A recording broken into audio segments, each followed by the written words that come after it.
That's amazing. And then it was a pretty quick ride right into the Yeah, Yahoo relative acquisition. it was. Yeah, it really was. And I think oftentimes people look at that retroactively, or for a long time actually, like probably 10, 15 years, people were like, "Oh, that was like the worst acquisition that Yahoo made," and they thought it was like, but you were onto something, right? Because what you foresaw has happened, right? Like, Yeah, there's two different things. Why did Yahoo buy it, and what did they do with it afterwards? right, Now, did Yahoo screw it up? Hell yeah, they did. Right there, when the stock bubble burst, and their board said we just got to cut everything. So they cut everything they had, except for the basics, and screwed it up bad. And they'd admit that now. But if you look at the things that we did back then, we dominated streaming. yeah, Period. End of story. We were YouTube. We had, user uploaded content, mostly businesses at that point in time. But we had self-generated content. We had live shows that people put on. We had, live comedy shows. We had on demand like this. We had, hundreds of radio stations. We had, maybe, I don't even know how many internet only radio station. We had police scanners from all these different cities. We had all year long, we had Christmas music. So if you wanted a Christmas music, all the stuff that you see on Pandora and Spotify, we had a CD jukebox where we would get rights. Actually, we didn't even need rights until they changed the digital copyright laws. But after that, we would go to all these different artists and say, put it up here so people can listen while they're at work, right? Because you couldn't put a radio on your desk at work back then, or now you don't need to. But so we like Matchbox 20, their big first hit, whatever it was, broke on our CD jukebox. We had Willie Nelson releasing CDs on there. It was great. But then Yahoo got it, and it was unfortunate. They were like, we're going to do all this stuff. We're going to put Yahoo's traffic on top of broadcast, and you're getting millions of users. We'll make that hundreds of millions of users.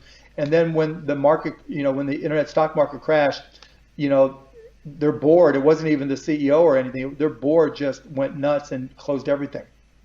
and so what's it been like to watch basically your vision come to life? You have Spotify and Pandora, you have Netflix, you have all the streaming sports that are happening on, NBA and NFL. You have YouTube, Hulu. It's like you had that vision in the beginning, and now it's all come to life in the last 20 years. It's cool. I mean, it happened slower than I expected to. Like if you go back to the stuff I would say back then, by 2010, television will be destroyed, right? Yeah. And there were things that surprised me along the way. The biggest thing, and a lot of this was just our approach, was copyright. So like the way for the first, I don't know, all the years, I guess, of broadcast.com, we were very strict about copyrights. We had lawyers, if we didn't have a signed permission from the copyright owner, we couldn't put it on. And then, the surprise part was YouTube comes along, doesn't give a shit about copyright. And then they get the EFF to say, no, you don't understand. This is user generated content that can be hosted. No. And our lawyers had always told us, no, that's not the way it works. But that was the first thing.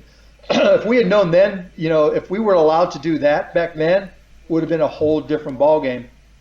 And then the second thing was bandwidth, right? Bandwidth didn't fall in terms of price and availability as quickly as I expected, so it took a lot longer.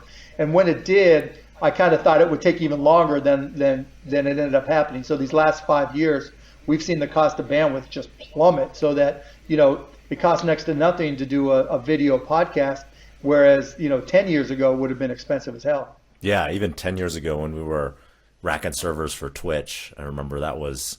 Yeah, I mean, think about that. You had to rack servers. Yeah. The servers were expensive, right? The bandwidth was ungodly, and it scared the shit out of you, right? Because the amount of bandwidth that you needed, that you had to find somebody on the other side to help you, because otherwise you're fucked. Yeah, we were right at that curve where it was kind of almost not making sense. Like we were spending tens of millions on infrastructure, like on bandwidth.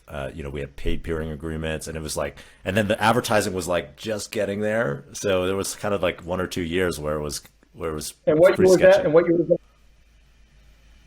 What year was that? That was like 2010, 2011, 2012, and then Now, yeah. yeah, Imagine 10 years earlier, Yeah. right? 12 years earlier, right? And we had thousands of servers. And literally, a big part of my job was trying to go and do peering arrangements and paying all these different peers to upgrade their infrastructures to support multicast, Yeah. because multicast was going to be our big solution, right? And we spent way too much, but we had the only multicast peer-to-peer network in the country, and it was starting to work. And then, bam, again, Yahoo just shut that shit down. That's too bad. But I mean, it worked out in the end. And I'm not complaining at all. yeah.